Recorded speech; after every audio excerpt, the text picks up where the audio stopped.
welcome. Thank you to Gary and Steve from Talker Tailor joining me today for the Listen.Better podcast. So a double-headed interview. It's new for us, so let's see how this goes.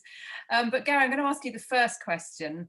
So can you just paint a picture around life at Talker Tailor right now as we emerge from the pandemic in June, July 2021? Yeah, it's been it's been a hell of a 18 months, to be honest, for the last, pretty much the same as probably for every business, every person, to be honest, every business. But we've navigated it relatively well as a business. We were set up to work from home anyway. We always had a forced work from home Wednesdays, which we kind of did across the board. So we closed the office on a Wednesday. Everybody at every level was able to work from home, which at the time felt like a real treat. Now, obviously, it feels like pretty much hell on earth for everybody to continue working from home. But at the time, it was a nice benefit for everybody. So we're already set up to work from home. So we've been we've kind of weathered the storm relatively well as a business. I think we've definitely learned a lot about resilience, both from a kind of financial perspective in the business, but also I think individually. I definitely am thankful that I have Steve as a business partner to go through this. I think it would be a very different circumstance if we were individual business owners and had our own businesses to navigate. It's, there's been so much there's been, thrown at every business owner, but I think there's probably more that's been thrown our way than beyond the pandemic, to be honest, this year. We've had lots of things to face with Black Lives Matter. We've had, had to look at our business, had to look at clients' businesses. We've had to look at everything. So it's been a really tumultuous kind of 12, 18 months as everybody's faced. I think we're coming out of it, certainly from our business side. We're trying to plan ahead as best we can. We've always wanted to be a business that's in an office in real life. It's important to us. I think that's probably just been re-established more than anything during this time, but we're desperate to get back to the office in some form. We're a creative business, and creativity is so hard to manage in virtual world. It's definitely one of the things we've found difficult, one of the things we've definitely had to kind of think about and navigate around this year. So I think coming out of it, we're strong as a business. We've been thankful that we've kept hold of lots of our clients, kept hold of all of our team. I think it's like anything, crisis causes huge amounts of change, and that's unsettling. But the reality is, it's also a great opportunity, and that's the way it has to be viewed. There's little that stays still other than change. So, and change is just one of those things that's you have to roll with. So I think seeing the positivity in it as much as you can in what's happened is really important. So yeah, we come out of it thinking, challenging ourselves, challenging our clients, challenging our team, challenging the way we work, the way we worked before, that whole work-life balance piece. I think it just makes you reassess everything. But I think we've stayed true to who we are throughout it. It's just been thrown to the ring side a little bit along the way. We had a difficult start point though, because a lot of our business was in the hospitality sector. So, and a lot of our reputation was based in working with hospitality brands like Wagamama and Leon and Burger and Lobster. And the hospitality industry is hit hugely. So some of our revenue just disappeared overnight with COVID. And it does make you reassess what the priorities are, and also how balanced you are as a business, and how much fee is attributed to one client versus all your clients. And I think that was a good learning curve for us. The other thing that has been hugely impacted by COVID is the people in our business. So we've had quite a few resignations recently, from more than since we started. And we celebrated our 5th year in lockdown, but a lot of people have reevaluated their lives. And I mean, you know this, you moved to Brighton. So people are looking at their lives and making changes. And it's only a positive thing. So what we haven't had is people necessarily leaving to go to other agencies. We've had one person leave to go to another agency, but most people are leaving because they're moving countries or moving careers or changing cities. And I think COVID's done that to a lot of our brands and to us as well. Interesting. Thank you for being so candid, both of you. Steve, and I noticed you've got Steve the Queen there. Oh, very good. Has the vision you had for the business originally, you've talked about 5 years birthday recently, has that vision come to fruition as you'd imagined it? And if not, then perhaps what's different and why? So I would have to say we didn't have a huge vision. So we knew that we wanted to set up a creative agency, that we wanted it to be creative first, and we wanted to always showcase that diversity was the answer, not the challenge.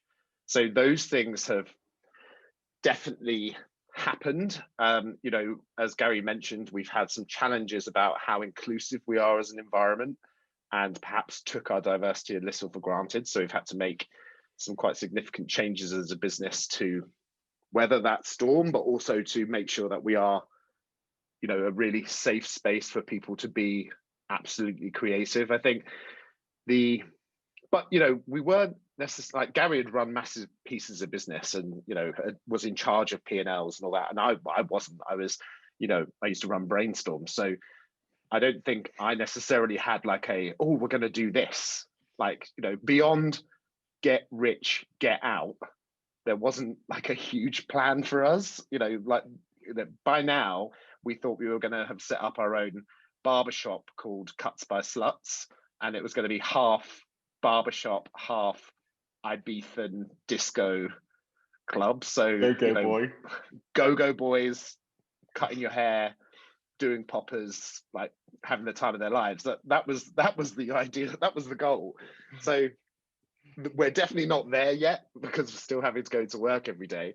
But so I don't think we necessarily had a plan beyond create something we could be proud of. And I think we're definitely doing that. So that's good. But I think, what Gary said originally is right.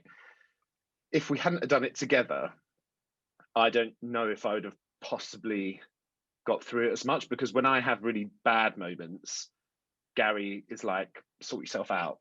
And when he has bad moments, I'm the same. And I think we're not necessarily emotionally strong enough as people to do it on our own. Like we need each other, because we're criers. We are big criers. So that's just not someone necessarily you want running a global business.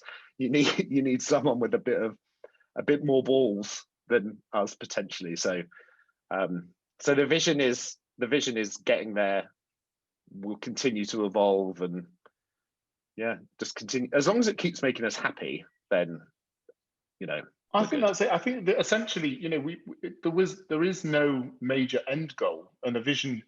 We set out with a vision. We set out to do great work, to challenge our clients, to challenge the industry, to challenge other big businesses that we'd worked with before, in the way that they're made up and way that they are respected or respect people.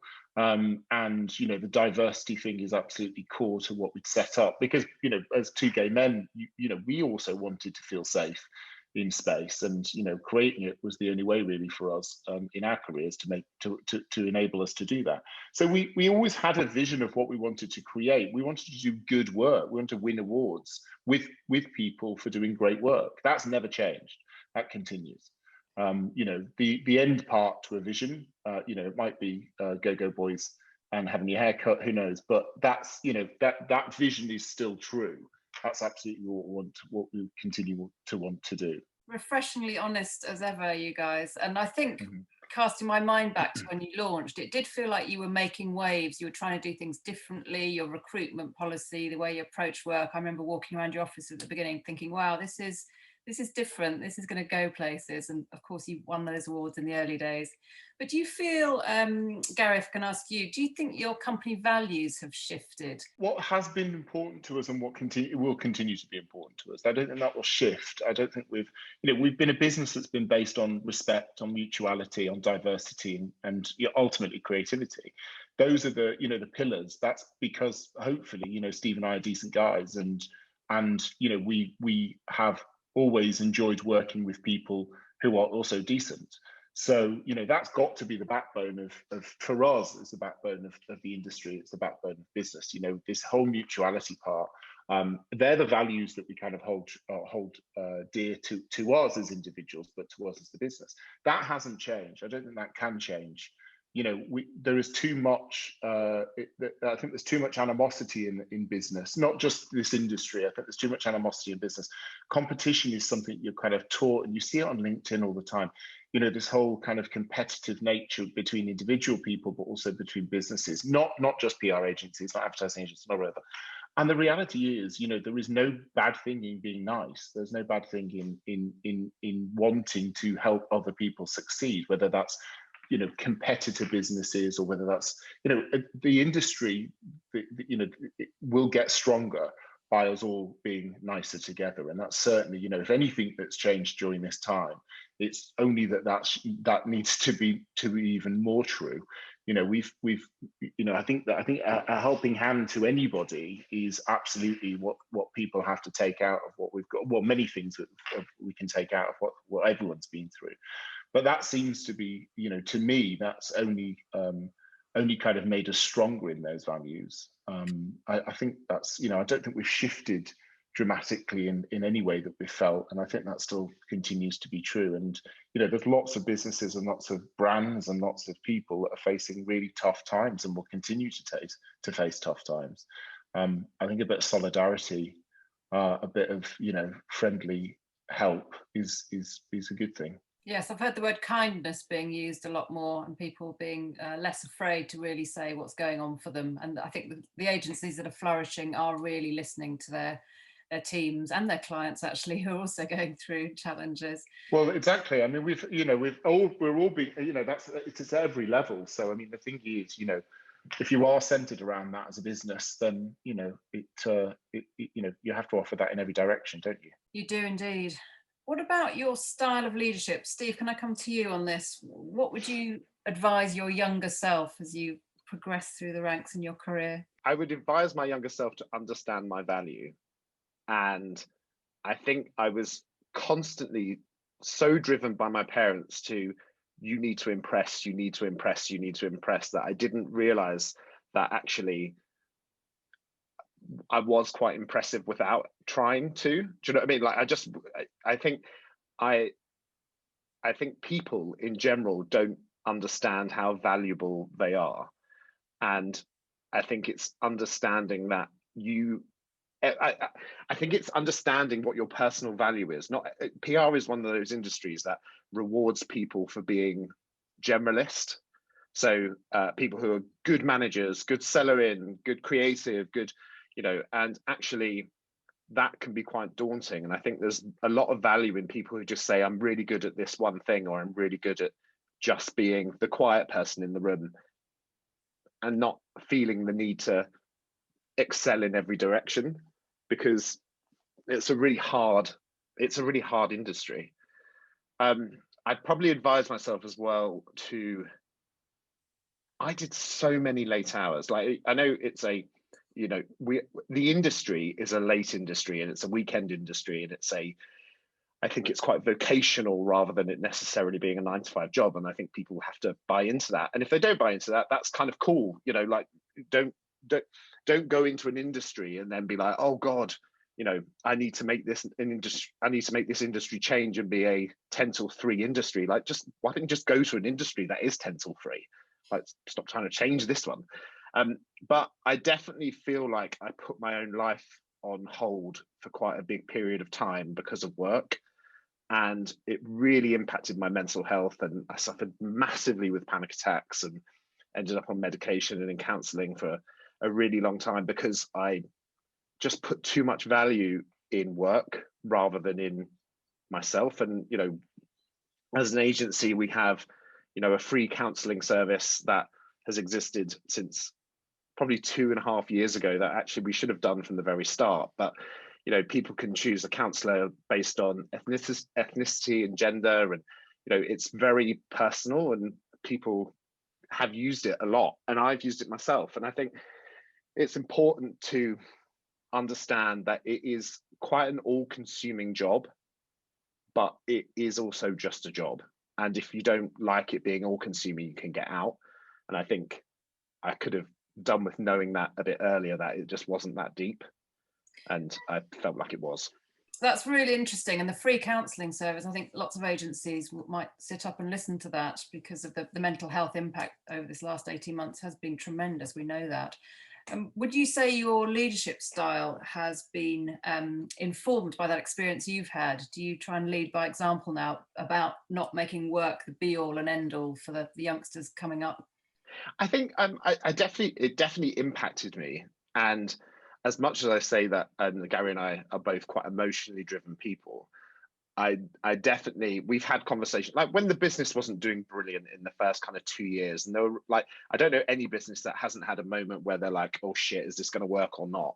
I definitely was quite pragmatic about, do you know what, if it doesn't work, it doesn't work, and we've given it a go and we can be proud of that. So I'm still really passionate, and I think as a leader, my leadership style is to always try and be one of the hardest working in the room, so that, you know, there's that kind of leadership style where people suddenly become the judge in the room. And I've never necessarily wanted to have that role. I've always wanted to feel like I was part of it, and that we would collectively muck in, and we do that, and we're very present on all of our clients. And I think that the job still is quite all encompassing because of the industry it is, and because of the, you know, so I do like wake up in the night thinking about work, and I do, you know, I know Gary and I both like will not sleep because we're thinking about work, or, you know, get nervous before pitches, and all the things that make our industry so volatile, but in like a really exciting and amazing way, because it can switch. I think there's also a point that from a leadership, I mean, I think Steve and I have probably quite similar leadership styles in because we are quite similar people. We're very different and very similar. You know, I mean, I think we're, you know, we are emotionally led as people, which is great. That's, you know, that I would always want it to be that way. You know, we've both grown up in families with laughter and joy and crying and, you know, music and dancing and all of those sorts of things, because that's also partly what, you know, makes you creative and gives you that kind of energy and you know, gives us all of those sorts of things. I think we're both quite similar in leadership styles. I definitely think as business owners, we are hands-on, and I think the thing is, it doesn't matter, you know, I'll still sell into media, I'm still happy to write releases. So Steve, I think that's, you know, that comes from that kind of belief, I think, and that background that Steve was talking about, you know, similarly sort of things that I felt, which was that, you know, you have to really push hard, you have to try and succeed. There's this real kind of not really knowing who you are and your place in the world, which, you know, you do, I think you do know when you're very young. I think what happens is you get kicked out of you through life, and then when you get slightly older and you're in a more mature position, to be able, more confident position probably, when you hit a certain age, you feel that you can go back into that and don't feel like you have to make any apologies to people. So I think that's the sort of shift that you end up going through. And I think, you know, as your leadership style is invariable, is undeniably kind of influenced by that. And Steve's is absolutely, and I think that mine similarly. Gary's the Ellen DeGeneres of leaders, and I'm the Kris Jenner of leaders. Love that. Can I come to you with the last question of the day? So what next for the biz? You've had a tremendous 5 years. We've been through a shitstorm over the last year. What's to come? What are you hopeful about and excited about for the agency in the coming year or two? I think definitely we are keen to get back into normality. I think in some ways, I think, you know, I think we want to be a business that is together. So that's really important to us. It's something we've massively missed. You know, I've missed Steve as my best friend, you know what I mean? I've missed everyone in the business. I've missed, you know, we've got people that we haven't, like everybody, we've got people that have joined us during COVID that we haven't even seen properly, spent time with, all those sorts of things.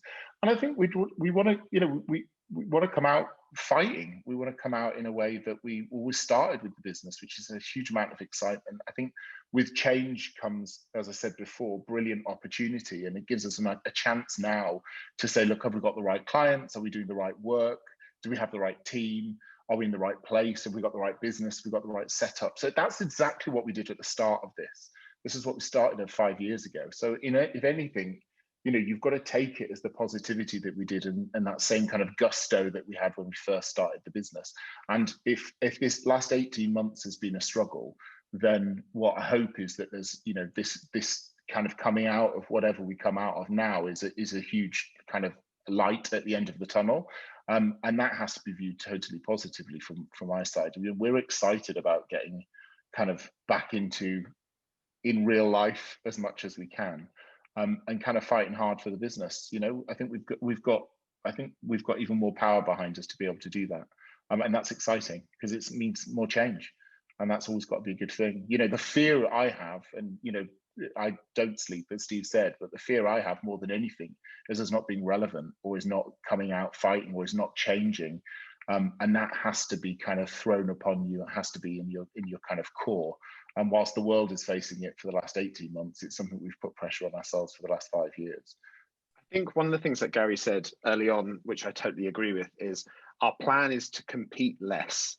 So it is really easy within our industry to get sucked into a world of awards entries and LinkedIn one-upmanship. And it's really expensive. And I think what we want to do is be the agency that doesn't enter awards, but people don't understand why we don't, because the work is so good. That's kind of the ambition, is to do such great creative work that people go, yeah, that's going to clean up at Cannes or whatever is happening now. But then remove ourselves from that conversation entirely, because it's, being so focused on competition, especially when we launched, meant that we just weren't really being our best selves, because we were constantly kind of trying to compete. And actually, everyone is so different. What's the point in competing? And it's really interesting when you look at something like Cannes Lion, who's has said that they've had the least number of entries in its history. That's because it's basically a massive boys club piss up, and the awards are kind of on top of it, but it's just not something necessarily we want to involve ourselves in much more, because if you look at some award entries and then tables on top, etc., you're looking at about 40 grand a year, and that's someone's salary. So it just feels like we could probably spend the money a bit better, but still come up with work that people go, yeah, that's fucking incredible. And I have got one extra question, which I haven't asked you in preparation, but have you got your eye on a dream client or two? Who are you chasing? Would you be prepared to say, or a sector perhaps that you haven't got in your books at the moment? So we just had a conversation about this, actually. So we often find that it's the most surprising brands that want to do the most interesting work. So, we don't necessarily want to work with people like Lego, because the creativity is quite inherent in that brand. And where we want to work is with brands that you can just showcase real incredible creativity for. I think Gary would want to work for Rightmove, because it's he views that more than most people view porn. So he's on that pretty much every day. I would love to work with, do you know what? I was really jealous when the Romans won WWE, because I love a bit of wrestling. And I would love to work on Star Trek, because I'm a massive geek. But I think we're getting to a point now where we want to work with things that we want to work for, brands and things that reflect who we are as people. So working with Pink News, working for a time of Pride in London, they were just brands that reflected how we want to see the world. And I think that's what we want, like, because I'd hate to be in a rut with a client where you just can't get creative through. It just got no interest. What about you, G? I think probably, the same as you, not necessarily wrestling, but that's a different story. I think one thing we have always done is said to the team, are you interested in this client? You know what I mean? So I think when, we are fortunate enough to get quite a lot of incoming and inquiries and all of those sorts of things, which is great. I think we still always will chase the creative over the cash. So it's never for us the sign of whether it's a big client and whether we're going to get paid top dollar. It's not ever about that, and I don't think we should be. If we can survive this long without it being about that, then I don't think we need to change now. So it still has to be the same things, which is, are the people that are genuinely interested in it and passionate about it in the business? And if they're not, then it's not that we're not the right agency. That's just it's the way it's got to be. Fantastic. So I'm hearing that you want to work on clients where you can do your best creative work, makes you happy, and it's a nice tick if it makes you rich too, saving up for your go-go boys. Barber sluts, I understand. That's my slut. Yeah, barber sluts. Love it, love it. I can't wait to come to the opening one day. But today, thank you It'll be a huge opening. Thank you both very, very much for your time, and very best of luck in the coming rest of the year. Okay, cheers. Bye-bye. Thanks, Annabel.